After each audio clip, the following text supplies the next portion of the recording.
Pukul 1 pagi, ibuku memaksaku pulang sambil menangis. Saat aku tiba, rumah itu sunyi, dan semua orang ketakutan. Belum sempat aku bertanya apapun, seseorang mengetuk pintu, pelan, lalu semakin keras. Dan saat itu, ayah berbisik. Rahasia ini seharusnya tidak pernah terbuka. Pukul 1 pagi, teleponku berdering keras, memecah keheningan kamar kontrakan kecilku di kota. Aku terbangun dengan jantung berdebar, dan nama yang muncul di layar membuat tubuhku langsung menegang. Ibu. Tidak pernah sekalipun ibu menelpon pada jam seperti ini. Tanganku gemetar saat menggeser tombol hijau. Ibu? Suaraku parau. Yang terdengar pertama justru isak tertahan. Nadia, nak, pulang sekarang. Suaranya pecah, seperti seseorang yang berusaha menahan ketakutan yang sangat besar. Tolong, pulang sekarang. Ini penting, sangat penting. Aku langsung duduk. Selimutku jatuh ke lantai. Ibu kenapa? Ada apa? Ayah sakit? Andra kenapa? Pikiranku berlarian tidak karuan. Tidak ada jawaban jelas, hanya napas terputus-putusnya. Pulang saja, nak, sebelum terlambat. Telepon terputus. Dalam hitungan menit, aku sudah mengganti pakaian, meraih kunci motor dan keluar ke jalan yang hampir sepenuhnya kosong. Lampu-lampu kota temaram dan angin malam menusuk kulit, tapi pikiranku lebih dingin daripada udara. Jarak 2 jam menuju rumah terasa seperti perjalanan terpanjang dalam hidupku. Berkali-kali aku hampir menepi karena tanganku gemetar, memikirkan apa yang mungkin telah terjadi. Ibu bukan tipe orang yang mudah panik. Untuk menelpon di jam seperti ini, pasti ada sesuatu yang besar, sesuatu yang buruk. Ketika akhirnya memasuki kawasan rumah, aku terkejut melihat suasana begitu sunyi. Tidak ada lampu jalan menyala, seperti malam itu sengaja menyembunyikan sesuatu. Rumahku terlihat gelap kecuali satu cahaya redup dari ruang tamu. Jendela terlihat seperti mata yang sedang mengawasiku. Aku berhenti di depan pintu dan menelan ludah, mencoba mengatur nafas. Kupanggil pelan. Bu? Ayah? Kak Andra? Tidak ada jawaban. Aku mendorong pintu perlahan. Engsel berdecit pelan menambah suasana mencekam. Di ruang tamu mereka bertiga duduk. Ibu dengan wajah sembab, mata bengkak. Ayah menunduk, kedua tangannya saling menggenggam seperti menahan sesuatu yang berat. Andra kakakku memandangku dengan wajah pucat, seolah ada sesuatu yang ia tahu, tapi berharap aku tidak perlu mengetahuinya. Kenapa kalian? Suaraku retak. Apa yang terjadi? Tidak ada yang langsung menjawab. Hanya napas jam dinding yang terdengar berulang. Tik, tik, tik. Terasa menusuk tepi kesadaranku. Ibu berdiri sambil menutup mulutnya. Menangis semakin keras. Ayah tidak bergerak sedikit pun. Andra menoleh ke ayah, seakan menunggu ayah bicara dulu. Aku melangkah masuk dan pintu tertutup sendiri di belakangku. Detik itu, aku merasa sesuatu dalam hidupku akan berubah selamanya. Aku berdiri di tengah ruang tamu, mencoba memahami suasana yang terasa begitu berat. Seperti udara pun enggan bergerak. Ayah akhirnya mengangkat wajahnya. Matanya merah, bukan karena marah, tapi karena terlalu banyak menahan sesuatu yang ingin pecah keluar. Nadia, duduklah, katanya pelan. Aku menatapnya, lalu pelan-pelan duduk di kursi yang berhadapan langsung dengan mereka bertiga. Ibu masih menangis sambil memegangi kedua pipinya, tubuhnya bergetar. Sementara Andra memandangku seolah meminta maaf tanpa suara. Ayah merogoh sakur mejanya. Tangannya bergetar. Ia mengeluarkan sebuah amplop putih yang tampak kusut, seperti sudah berhari-hari digenggam. Nadia, sebelum kamu bertanya apa-apa, ayah harus jujur. Kita sudah menyembunyikan ini terlalu lama. Nada bicaranya membuat rambut kudukku berdiri. Amplop itu diletakkan di meja. Ibu langsung menutup wajahnya, menangis lebih keras lagi.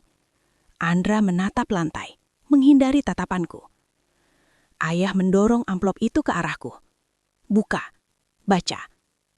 Tanganku gemetar saat meraih amplop itu. Jantungku berdetak begitu keras hingga terdengar di telingaku sendiri. Dengan nafas tertahan, aku mengoyak pinggir amplop dan menarik isinya. Hasil tes DNA. Mataku membaca nama Andra di atas kertas itu. Darahku seperti berhenti mengalir. Andra, suaraku bergetar. Ini maksudnya apa? Ayah menatapku dengan mata yang terasa jauh lebih tua dari usianya. Itu hasil DNA Andra. Ibuku menangis keras, menyandarkan tubuhnya ke bahu Andra. Kakakku memejamkan mata, wajahnya menegang. Aku memaksa membaca kalimat berikutnya pada kertas itu. Hasilnya, ketidakcocokan paternal. Aku menatap mereka bertiga satu persatu.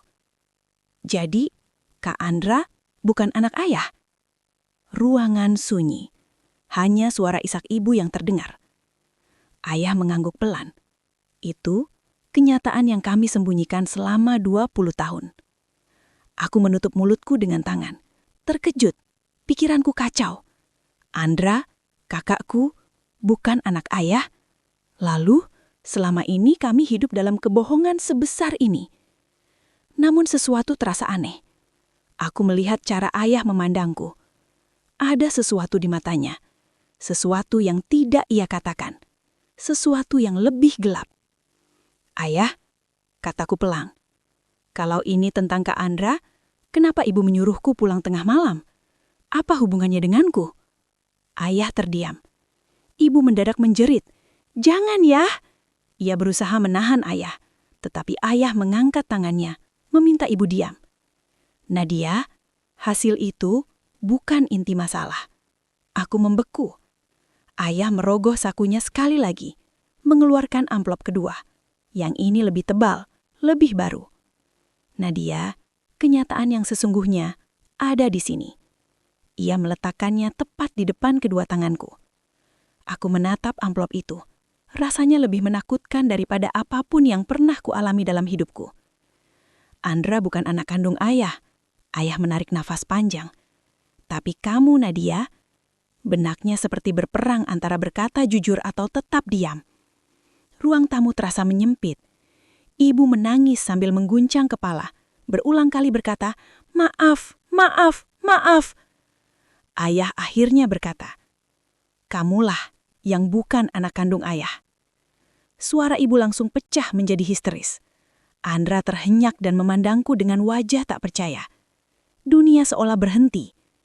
Aku hanya bisa menatap ayah, tidak mengerti apakah aku sedang bermimpi buruk atau benar-benar mendengarnya.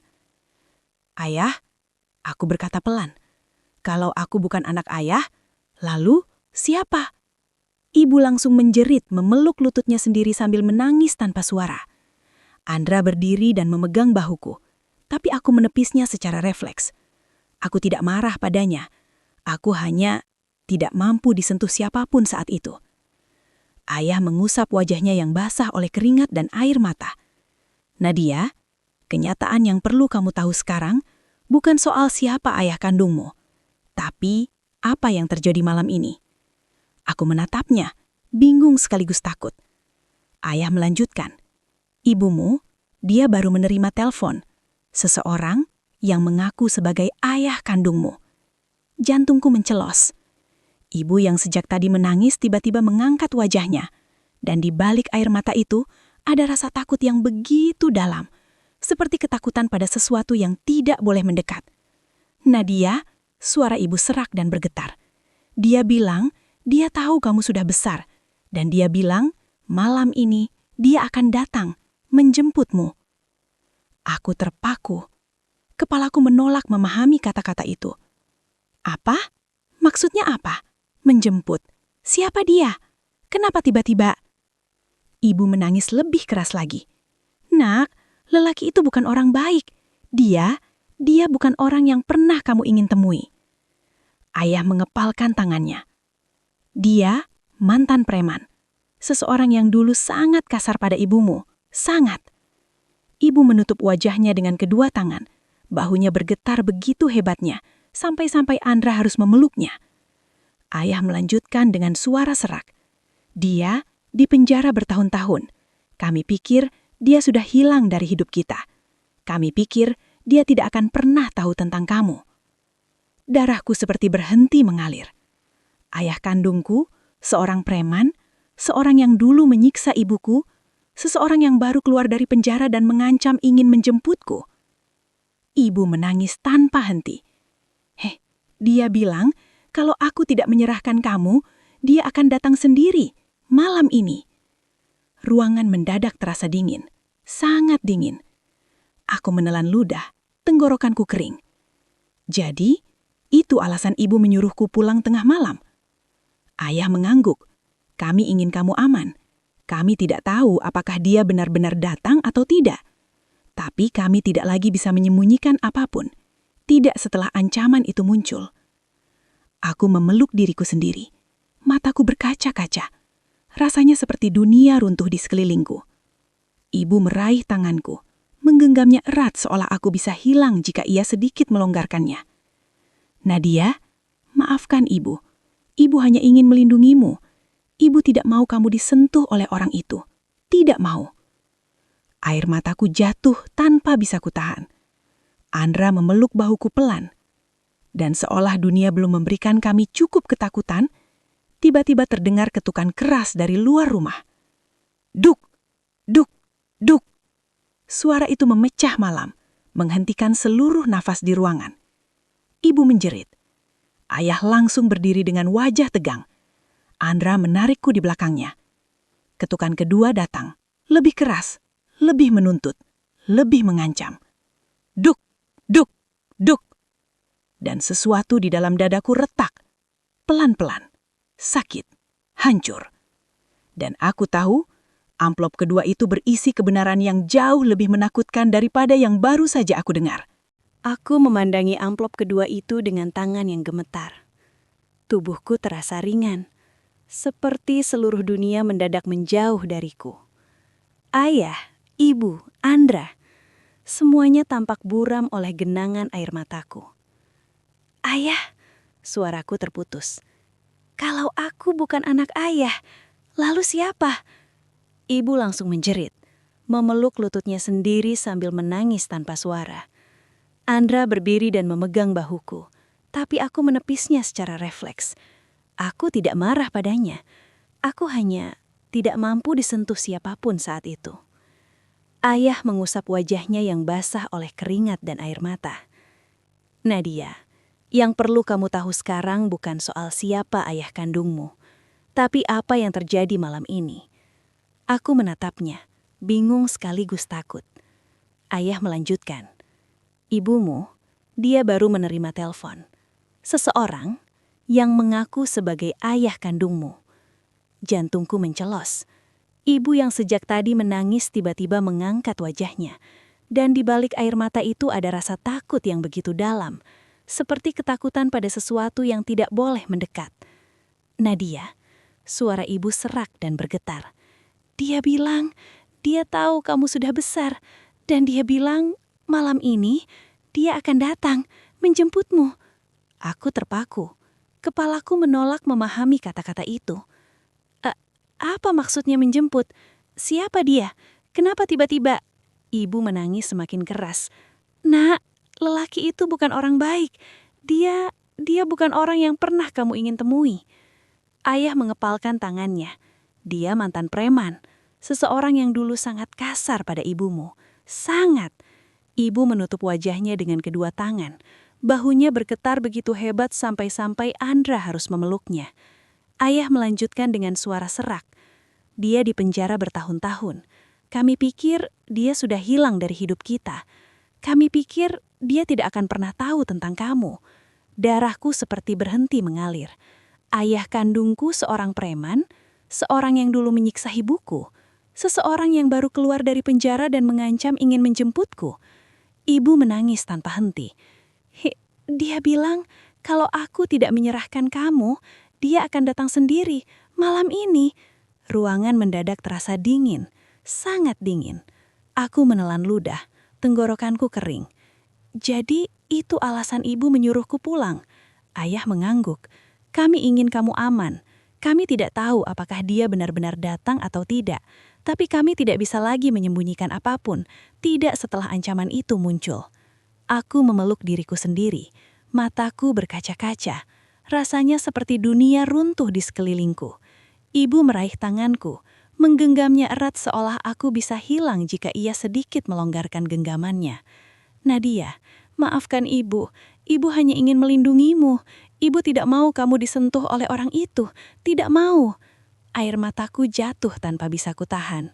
Andra memeluk punggungku pelan. Dan seolah dunia belum memberi kami cukup ketakutan, tiba-tiba terdengar ketukan keras dari luar rumah. Duk, duk, duk. Suara itu memecah malam, menghentikan seluruh nafas di ruangan. Ibu menjerit. Ayah langsung berdiri dengan wajah tegang. Andra menarikku ke belakangnya. Ketukan kedua datang, lebih keras, lebih menuntut, lebih mengancam. Duk, duk, duk. Dan sesuatu dalam diriku tahu, ketakutan kami baru saja mulai.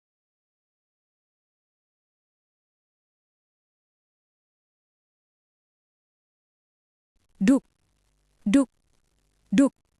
Ketukan itu menggema begitu keras hingga jantungku terasa ikut bergetar. Ibu langsung berlari ke sudut ruangan, merapat pada dinding. Tubuhnya menggigil seperti anak kecil yang sedang menunggu monster menembus pintu kamar. Andra berdiri di depan aku dan ibu. Tubuhnya kaku, kedua tangannya mengepal. Ayah mengambil batang besi panjang yang ia simpan di belakang lemari, sesuatu yang biasanya ia gunakan untuk memecah kayu. Kini, benda itu berubah menjadi senjata pertahanan diri. Nadia, jangan bergerak, bisik Andra tanpa menoleh. Suaranya gemetar, meski ia berusaha terdengar tegar. Aku tak sanggup menjawab. Ketukan itu datang lagi, lebih lambat, tapi lebih berat. Seperti seseorang yang tahu ia ditakuti. Duk. Duk. Duk.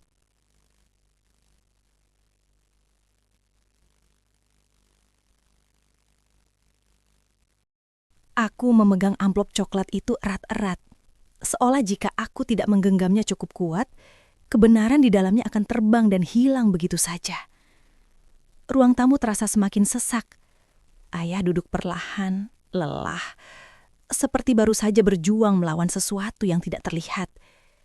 Ibu masih menangis dengan bahu bergetar, sementara Andra menatapku tanpa berkedip, seakan menunggu aku runtuh kapan saja.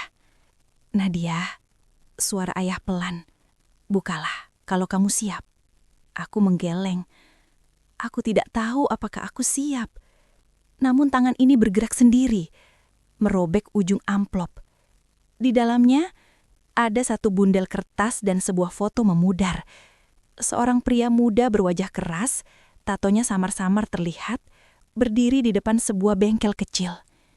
Wajah itu tidak kukenal, tapi entah kenapa, matanya terasa menatap langsung ke arahku. Aku meletakkan foto itu ke pangkuanku, lalu menarik keluar kertas paling atas, sebuah surat tulisan tangan. Tulisan yang tidak rapi, tapi penuh tekanan, seperti seseorang yang berjuang dengan tiap huruf yang ia tulis. Aku membuka lembar pertama. Untuk Nadia, anak yang tidak pernah sempat kupeluk. Tanganku langsung gemetar.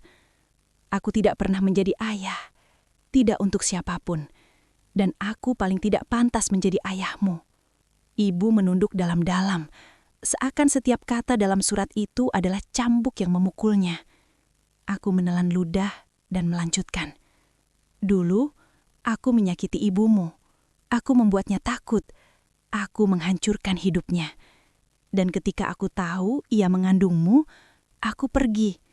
Karena jika aku tinggal, aku hanya akan merusak kalian lebih jauh. Suaraku pecah. Kenapa dia menulis ini? Ayah menyentuh pundakku pelan, tidak memaksa, hanya agar aku tahu mereka di sini. Aku membaca lagi. Di penjara, orang punya terlalu banyak waktu untuk menyesal. Satu tetes air mata jatuh ke surat itu. Setelah keluar, aku ingin melihatmu dari jauh. Bukan untuk mengambilmu, bukan untuk merusak hidupmu, tapi hanya untuk memastikan kamu bahagia. Ternyata kamu punya keluarga yang baik, jauh lebih baik daripada aku. Ibu menggigit bibirnya, menahan nangis. Andra mengusap wajahnya sendiri. Aku mengirim pesan ancaman itu pada ibumu. Aku langsung berhenti membaca. Tubuhku menegang. Ibu menjerit pelan. Nadia, maafkan ibu. Ibu tidak tahu dia. Ayah memeluk ibu, menenangkan. Aku melanjutkan. Napasku tercekak. Bukan karena aku ingin mengambilmu. Aku hanya ingin ibumu menghubungiku. Aku takut mati tanpa pernah meminta maaf. Aku takut tidak punya kesempatan terakhir. Surat itu bergetar di tanganku. Ketika aku kirim pesan itu, aku pikir aku masih punya waktu. Ternyata dokter bilang, kankerku sudah terlalu parah. Aku menutup mulutku. Aroma kertas tua bercampur rasa logam darah di tenggorokanku. Jadi, aku menulis surat ini. Karena mungkin satu-satunya hal baik yang bisa kulakukan hanya mengakui bahwa aku bukan ayah yang kau perlukan, Nadia. Ayahmu sudah ada di rumah itu. Jaga dia. Hormati dia. Dia lelaki yang tidak pernah bisa aku jadi. Surat itu berakhir dengan satu kalimat yang membuatku terdiam. Kalau ada kehidupan kedua, aku ingin menjadi seseorang yang layak disebut ayahmu. Aku menjatuhkan surat itu ke pangkuanku. Semua orang di ruangan itu terdiam. Tidak ada yang bicara. Tidak ada yang berani merusak kesakitan yang masih menggantung di udara. Untuk pertama kalinya dalam hidupku, aku merasa sedih untuk seseorang yang bahkan belum pernah kutemui. Andra perlahan mendekat, duduk di sampingku. Nat, kamu gak sendirian. Ayah menatapku dengan mata basah. Ayah mungkin bukan ayah kandungmu, tapi ayah tetap ayahmu. Tidak ada yang berubah. Ibu merangkak ke arahku, memeluk kakiku sambil menangis keras. Nadia, maafkan ibu. Semua yang ibu lakukan cuma untuk melindungi kamu. Maafkan ibu. Aku memeluk ibu erat-erat. Tangisku pecah. Emosi yang selama ini tertahan akhirnya keluar. Malam itu, di tengah luka dan rahasia yang terbuka satu persatu, untuk pertama kalinya, aku merasakan sesuatu yang tidak kuduga. Bahwa meski dunia runtuh, keluargaku tetap berada di sisiku. Dan entah bagaimana, itu cukup untuk membuatku bernapas lagi. Rumah kami terasa sangat sunyi setelah semua tangis mereda. Jam dinding menunjukkan pukul 3.40 pagi. Malam itu begitu panjang, seperti waktu menolak bergerak sebelum semua kebenaran selesai diungkapkan. Surat itu masih berada di pangkuanku. Lembarannya sedikit kusut karena berkali-kali kugenggam dan kulepas. Setiap kata di dalamnya terus bergema di kepalaku, seperti suara dari seseorang yang ingin didengar meski sudah tiada. Ibu duduk di sebelahku, masih menggenggam tanganku erat seakan takut aku hilang jika dilepas. Ayah berada di hadapan kami, dengan ekspresi campuran antara lega dan terluka, sementara Andra duduk di lantai, bersandar pada kaki sofa, menatap kami seperti penjaga yang tidak ingin kami terpecah lagi.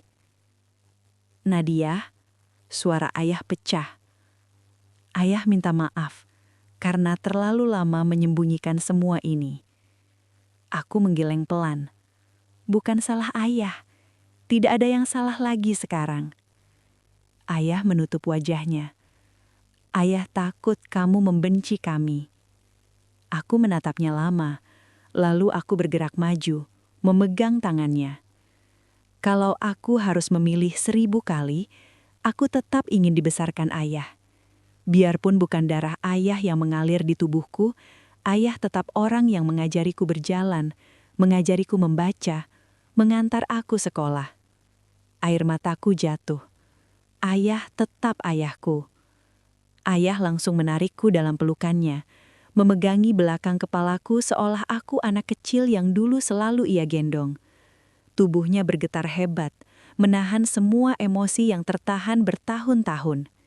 Ibu merangkul kami berdua, menangis sambil mencium wajahku, dan Andra mendekat, memeluk kami dari samping. Untuk pertama kalinya malam itu, aku merasa hangat, meski luka-luka masih terbuka. Setelah beberapa saat, ayah memutuskan menutup pintu dan mengunci semua jendela. Rasanya masih sulit percaya jika lelaki yang mengirim ancaman itu telah meninggal? Semua ketakutan itu masih tertinggal di udara rumah. Andra menyalakan semua lampu, seolah cahaya bisa mengusir sisa-sisa ketegangan.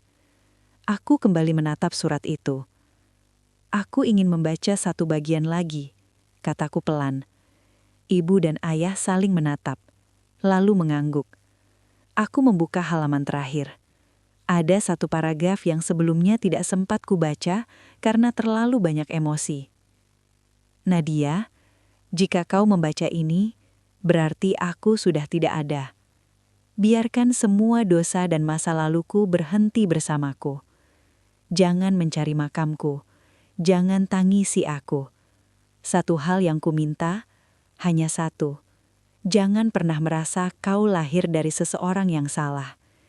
Karena kesalahan itu hanya milikku, bukan milikmu. Air mataku jatuh kembali. Surat itu mungkin ditulis oleh seseorang yang penuh dosa, tapi justru itulah yang membuatnya terasa manusiawi. Bukan untuk membenarkan apa yang ia lakukan pada ibuku. Tidak, tapi ada ruang kecil dalam diriku yang merasa lega. Lega karena ia tidak datang untuk mengambilku. Lega karena ancaman itu bukan ancaman sebenarnya. Hanya jeritan terakhir seorang lelaki yang menyesal dan sekarat. Ayah berkata pelan, "Surat itu sudah cukup. Kamu tidak harus mengingat dia sebagai bagian kelam hidup kita." Aku mengangguk. Bukan tentang dia, tapi tentang kita. Ibu memejamkan mata. Wajahnya lebih tenang sekarang. Mulai hari ini kita tidak menyembunyikan apapun lagi. Tidak ada rahasia, tidak ada ketakutan. Andra mengusap kepalaku. Kita tetap keluarga, Nat. Gak peduli hasil DNA bilang apa. Aku tersenyum kecil untuk pertama kalinya malam itu. Andra tetap kakakku kan? Andra pura-pura marah. Kalau kamu mau, aku bisa jadi kakak yang paling menyebalkan juga. Aku tertawa pelan, dan untuk sesaat suasana mencekam yang menghantui rumah kami menghilang. Ayah berdiri dan menatap kami dengan mata berkaca-kaca. Malam ini kita hampir hancur, tapi justru malam ini pula kita kembali utuh. Ibu menyandarkan kepalanya di bahu ayah. Aku memeluk surat itu bukan karena aku ingin mengenal lelaki yang menulisnya, tetapi karena surat itu menjadi penutup bagi sebuah kisah yang selama ini menjadi bayang-bayang gelap tanpa nama. Aku menghela napas panjang. Untuk pertama kalinya dalam hidupku, aku merasa benar-benar mengetahui siapa diriku, dari mana aku berasal, dan kemana aku harus melangkah. Dan jawabannya hanya satu. Aku pulang ke keluarga yang memilihku, bukan yang hanya memberiku darah. Malam itu ketika aku akhirnya bersandar di sofa dengan ibu di sebelahku, ayah mengawasi kami dari kursi depan, dan Andra tertidur sambil duduk di lantai, aku tahu satu hal. Walau dunia penuh rahasia dan ketakutan, tidak ada yang lebih kuat daripada keluarga yang akhirnya memilih untuk tidak berbohong lagi. Dan di luar sana, malam perlahan pudar digantikan fajar. Sementara di dalam rumah kecil itu, kami mulai membangun ulang sesuatu yang sempat hancur. Kepercayaan.